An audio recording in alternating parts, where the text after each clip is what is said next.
অথচ ওখানে কবে থেকে ওখানে আছে উদ্যানবাটি কি জানতাম না, এখন মাসে 2-3 বার চলে যাচ্ছে। সীমা ভাষিত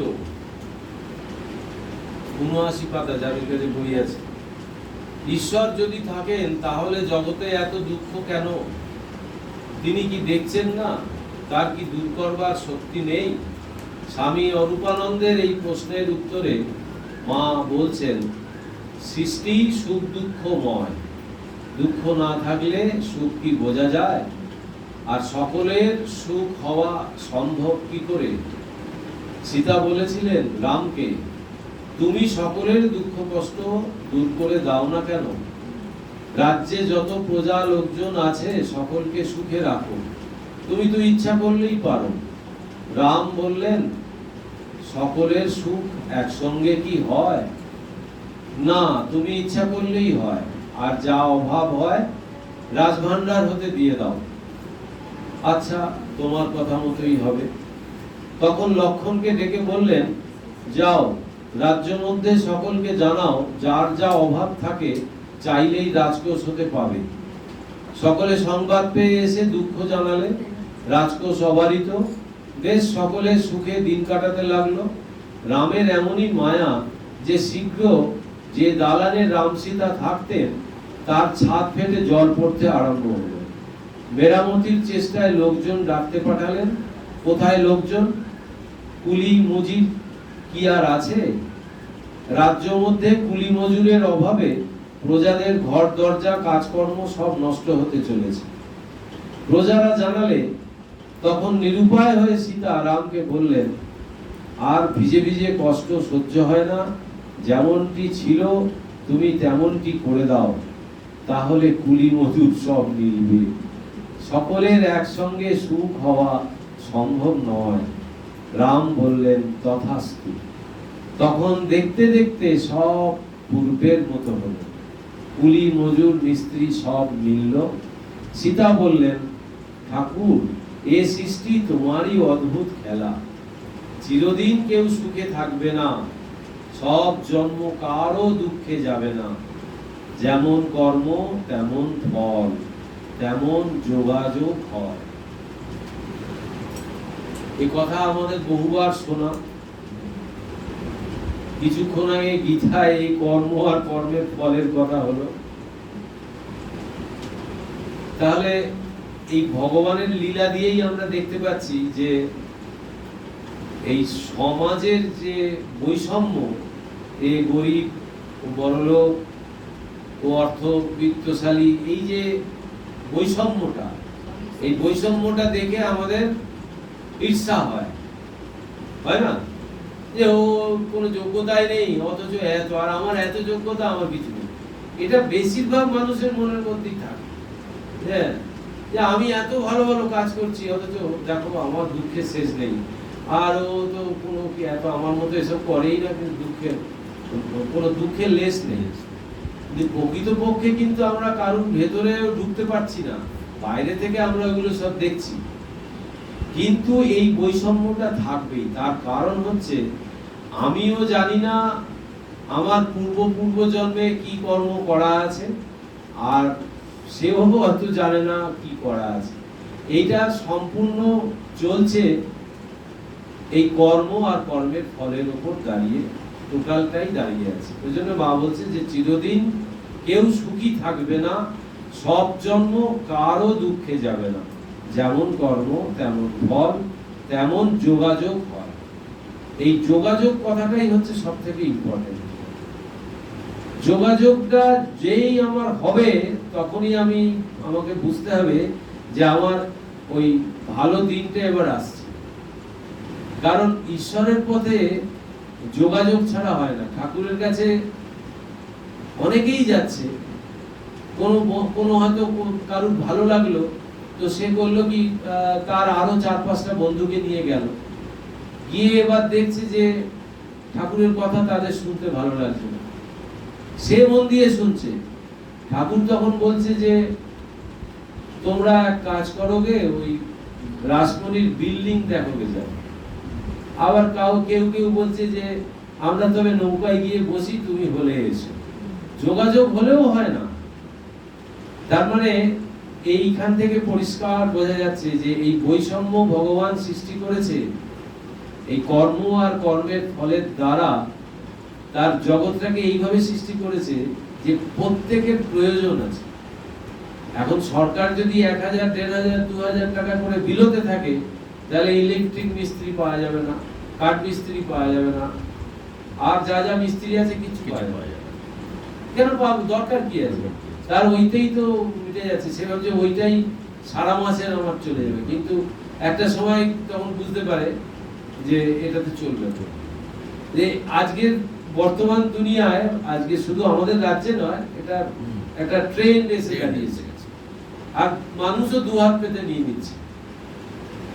তাকে তো ওই কর্মটা তো করতেই হবে, তাকে কর্ম থেকে বিরত করার চেষ্টা করছে, উল্টোটা হচ্ছে। এইগুলো তো আমরা বুঝতে পারছি না, না সূক্ষ্মভাবে আমাদের পঙ্গু করে দিচ্ছে।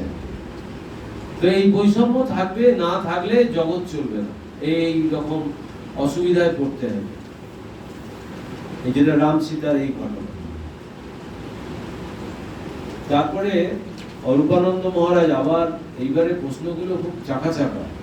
সবাই নির্বাসনা হতে পারে কিনা অরূপানন্দ স্বামীর এই প্রশ্নের উত্তরে মা বলছেন, তা পারলে তো সৃষ্টি ফুরিয়ে যেত, পারে না বলেই তো সৃষ্টি চলছে, পুনঃ পুনঃ জন্মাচ্ছে।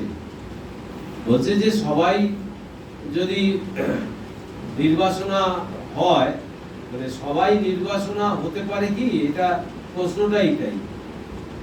তো বলছে যে যদি নির্বাসনা হতে পারতো তাহলে তো এই সৃষ্টি আর হতো না, নির্বাসনা হলেই তো মুক্তি। মানে ওই যে আর জন্ম হতো না। ওই যে ধান পুঁতলে গাছ হয়, তো ওই যে ওটা থেকে আবার গাছ বেরোয়, তো সেটাকে সেদ্ধ করে ফেললে আর ওটা থেকে গাছ হবে। তেমনি ওই সিদ্ধ হয়ে যাওয়া, যেই সিদ্ধ হয়ে গেল সে নিজের স্বরূপটা যে জেনে গেল যে আমি কে, তার মায়া মোহ তাকে আর কোন রকম ভাবে আর করতে পারবে না। যখন তখনই সে এই জগৎ থেকে সে মুক্ত হয়ে গেল। বাসনা ফুরুলেই অরূপানন্দ আবার প্রশ্ন করছে যে যদি গঙ্গায় দেহত্যাগ হয়, মায়ের উত্তর বাসনা ফুরুলেই হয়, নইলে কিছুতেই নয়। বাসনা না ফুরুলে শেষ জন্ম হলেই বা কি হবে? বুঝতে পারছি? মানে শেষ জন্ম হলেও তাকে শেষ জন্মে বাসনাটা তো তাকে নির্বাসনা হতে হবে।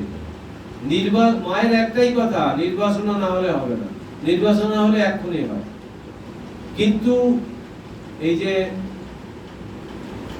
কাশিতে মরলে মুক্তি হয়ে যায়, এটার ব্যাপারে কিন্তু তিনজন তিন রকম ভাবেই বলেছে। সব কথাটাই কিন্তু এক, কিন্তু ঠাকুরের কথা একরকম, স্বামীজির কথা একরকম, মায়ের কথা একরকম।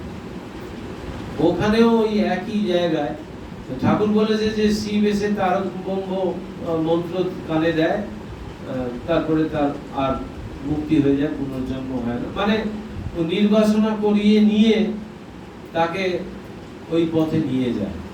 এখন ওই ব্যাপারে অনেক তর্ক বিতর্কের ব্যাপার আছে, অনেক রকম কথা আছে। আর তার আবার নির্দিষ্ট কিছু স্থান আছে, ত্রিশূলের যে ত্রিফলা সেই রকম জায়গায় তাকে উঠতে হবে, এইসব ব্যাপার আছে।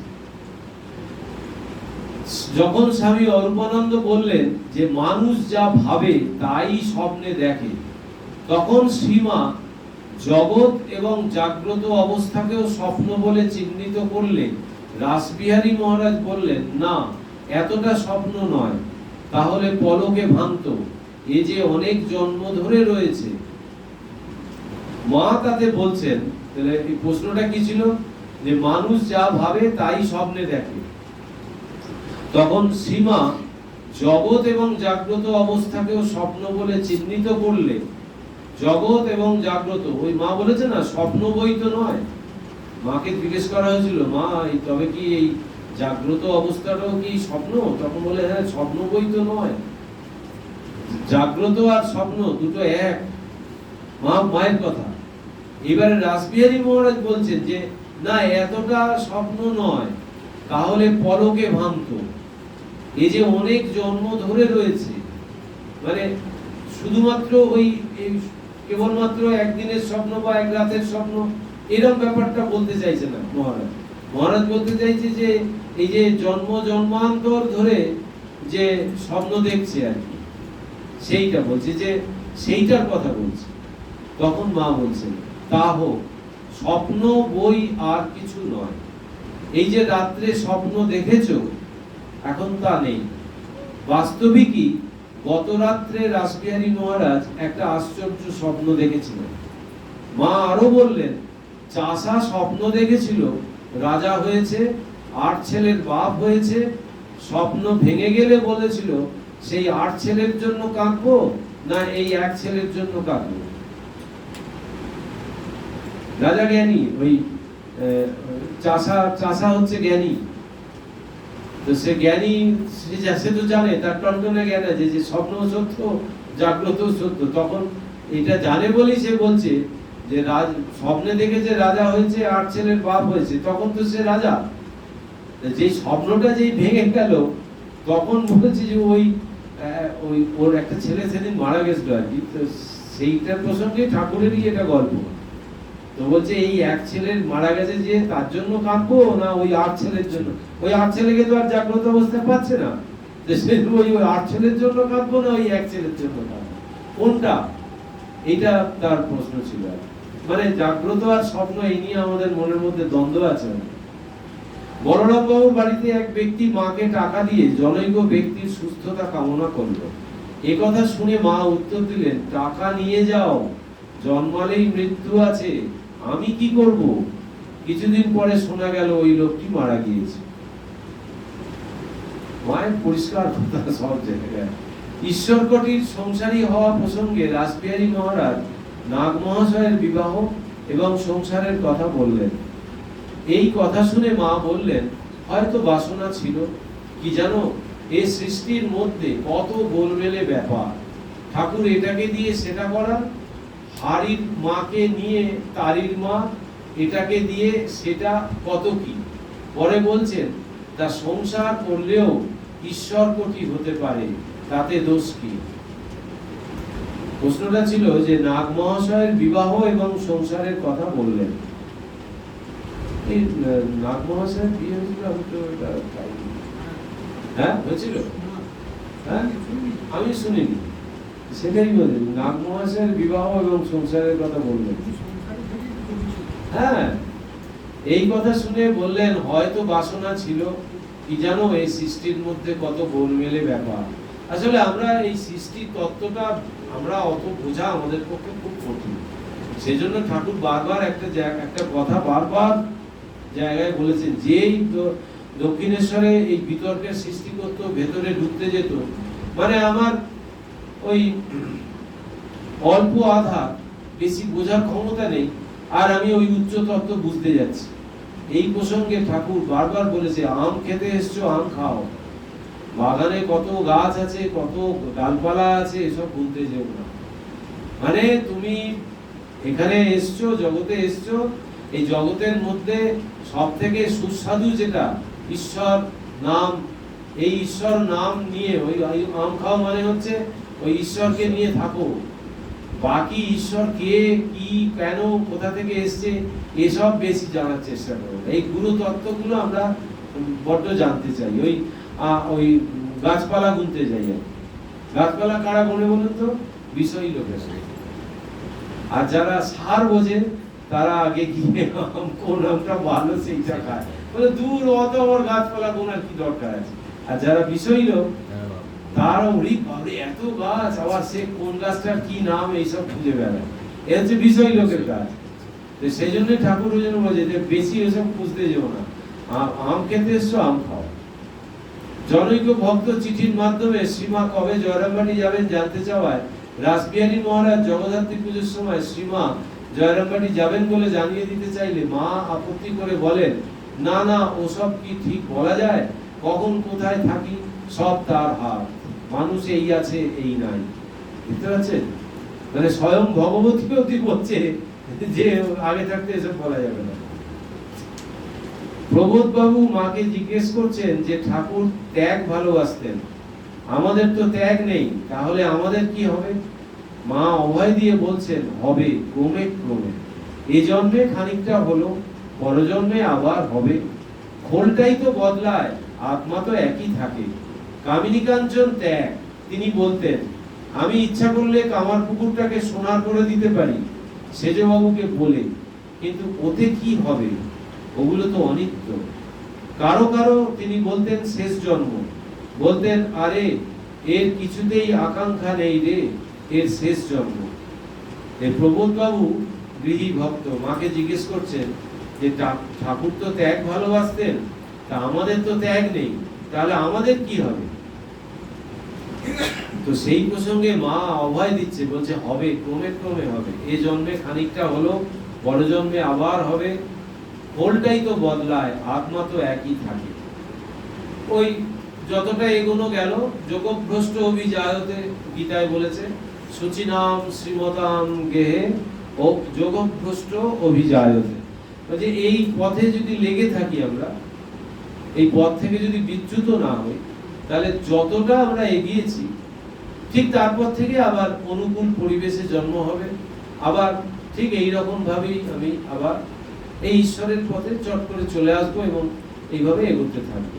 এটাই বলছে যে কামিনী কাঞ্চন ত্যাগ, তিনি বলতেন। এরপরে লাস্ট কথাটা এখানে বলছে, ফলটাই তো বদলায়, আত্মা তো একই থাকে। বলার পরে বলবো যে কামিনী কাঞ্চন ত্যাগ, মানে এই যে বিষয়ের প্রতি আমাদের যে আসক্তি, এই পঞ্চ ইন্দ্রিয় বহির্মুখী হয়ে আছে, তো সেই আসক্তিটা ত্যাগ করতে হবে। তিনি বলতেন মানে ঠাকুর বলতেন, আমি ইচ্ছা করলে কামার পুকুরটাকে সোনার করে দিতে পারি সেজবাবুকে বলে, কিন্তু ওতে কি হবে? ওগুলো তো অনিত্য। কারো কারো তিনি বলতেন শেষ জন্ম, বলতেন আরে এর কিছুতেই আকাঙ্ক্ষা নাই রে, এর শেষ জন্ম।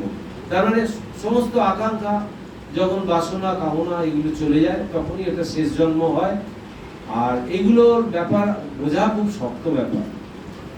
আর অনিত্যের প্রতি যাতে আমাদের মন না যায়, সেই জন্য ঠাকুর এই উদাহরণটা, এই উপমাটা দিয়েছেন যে সেজবাবুকে বলে কামার পুকুরটাকে সোনার করে দিতে পারি। মানে এইটা পড়ে আমরা যেন এইটুকু বুঝতে পারি যে ওই সোনার করে মুড়ে দেওয়াটা যার কাছে কোনো ব্যাপারই নয়, সে তারপর সেটার প্রতি তার কোনো আগ্রহ নেই। সে বলছে ওগুলো তো অনিত্য, ওতে কি হবে? মানে ওটা তো বেশি দিনের জন্য নয়, ওটা থাকবে না। রাসবিহারী মহারাজ জগৎ সৃষ্টি একবারে একসঙ্গে হয়েছে কিনা, হয়েছে না একটি একটি করে হয়েছে, এই প্রসঙ্গ তুললে মা বলছেন তিনি কি আর একটি একটি করে সৃষ্টি করেছেন? এ যেন তার একটা কল চলছে, এই যেমন ময়দার কল, কলওয়ালা দেখছে কলটি যাতে নষ্ট না হয়, সে কি কোথায় একটি একটি করে গম গুঁড়ো হচ্ছে দেখছে? তেমনি তার কলটি তিনি ঠিক রাখছেন। কি উদাহরণ! কোথায় কে কি খুঁটিনাটি করছে তা কি তিনি অত দেখছেন? তার অনন্ত সৃষ্টি, তাকে সর্বক্ষণ দেখতে হচ্ছে। অত খুঁটিনাটি দেখলে কি চলে? বলছেন যে ওই যে একটু একটু করে জগৎ সৃষ্টি হয়েছে না একবারে হয়েছে, এইটা একটা প্রশ্ন। তো এটা মানে কালকে মহারাজ এই কথা উল্লেখ করেছিল যে এই যে প্রকৃতি থেকে আমরা কত কি পাচ্ছি, যে এই গাছপালা এই সমস্ত কিছু আমাদের জন্য সৃষ্টি করেছে, আর আমরা কি দিচ্ছি? আমরা কিছুই দিচ্ছি না। আমরা অক্সিজেনটা ভরপুর নিয়ে নিচ্ছি, জগৎ থেকে সব নিচ্ছি, আমরা কিচ্ছু দিচ্ছি না। তো সেটা এখানে আজকে আবার এখানে আসছি, মায়ের কি সুন্দর উদাহরণ যে তিনি কি আর একটি একটি করে সৃষ্টি করেছেন, এ যেন তার একটি কল চলছে। এই যেমন ময়দার কল, এই যে ময়দার কল ওটাই চলছে, যে কলওয়ালা দেখছে কলটি যাতে নষ্ট না হয়, সে কি কোথায় একটি একটি করে গম গুঁড়ো হচ্ছে দেখছে? তেমনি তার কলটি তিনি ঠিক রাখছেন। কোথায় কে কি খুঁটিনাটি করছে তা কি তিনি অত দেখছেন? তার অনন্ত সৃষ্টি, তাকে সর্বক্ষণ দেখতে হচ্ছে। অত খুঁটিনাটি দেখলে কি চলে? মানে সবার প্রতি যে নজর, সেইটা কি তার পক্ষে সম্ভব যে সৃষ্টি করছে? এটা একটা উদাহরণ, একটা রূপকের মতো গল্প করে মা বলছেন। গিরিশবাবুর ভগিনীর মৃত্যু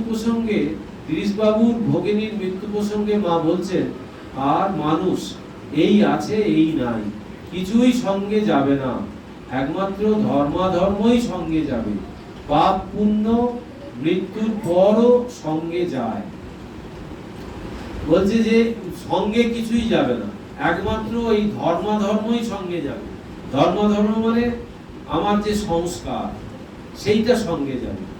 আর পাপ পুণ্য মৃত্যুর পরেও সঙ্গে যায়, মানে আমার কতটা আমি অন্যায় করলাম, পাপ করলাম, কতটা পুণ্য করলাম, সেগুলো সব ওই সংস্কারের সাথে থাকে। ওই সংস্কারের পুঁটলিটাই কেবলমাত্র যায়, যেটার সঙ্গে ওই মন, বুদ্ধি, চিত্ত, অহংকার, আত্মার সঙ্গে যুক্ত হয়ে যেটা চলে যায়, সেইটাই শরীরটা থেকে যায়, ওইটা বেরিয়ে যায়।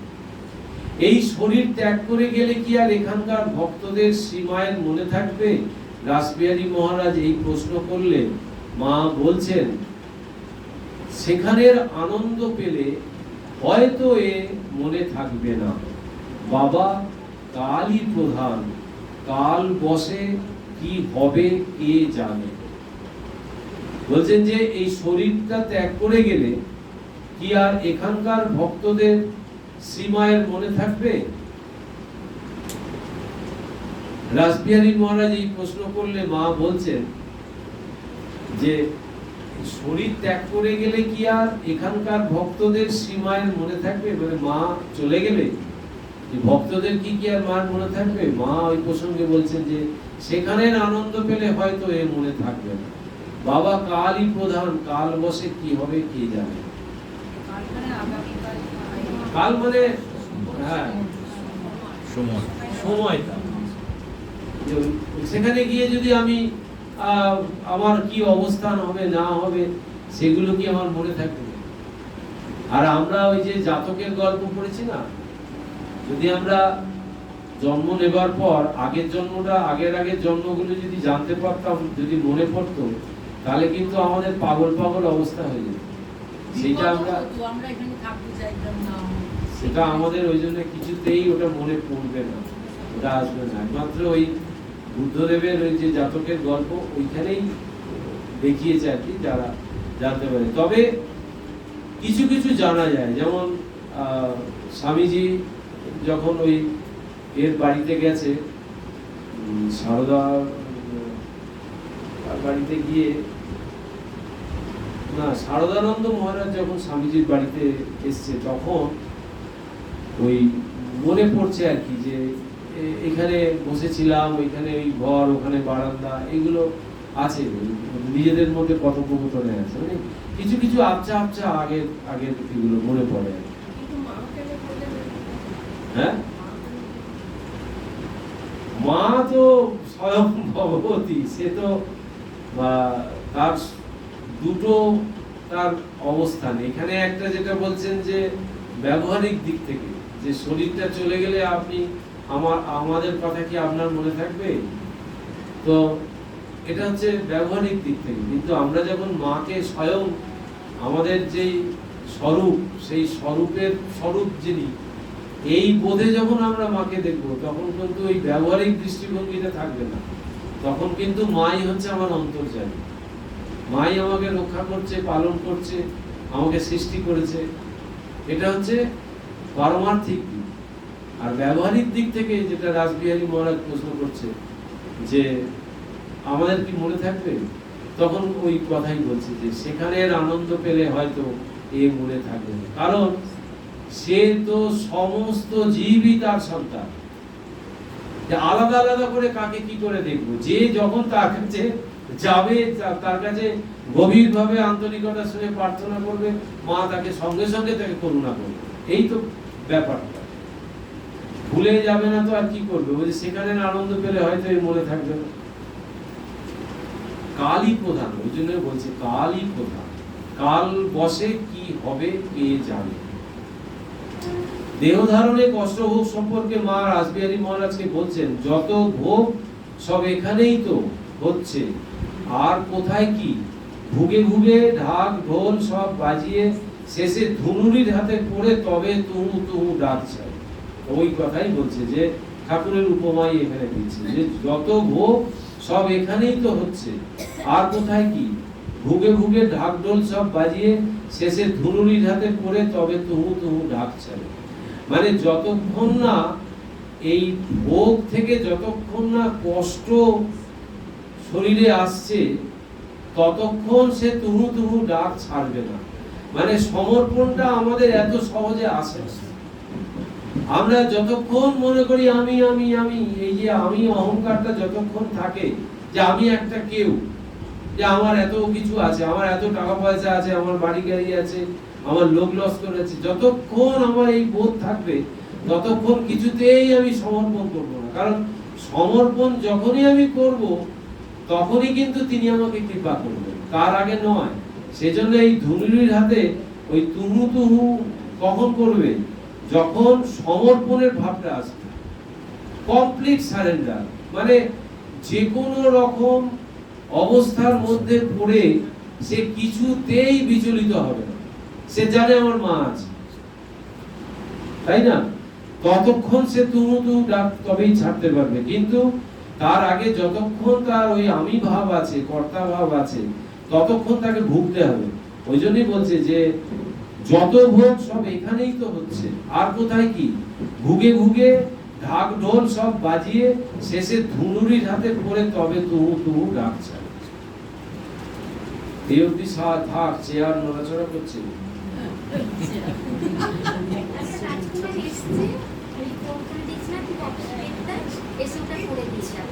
কবে আসবে? দিয়ে দিন না, এখানে বসে বসে করবে।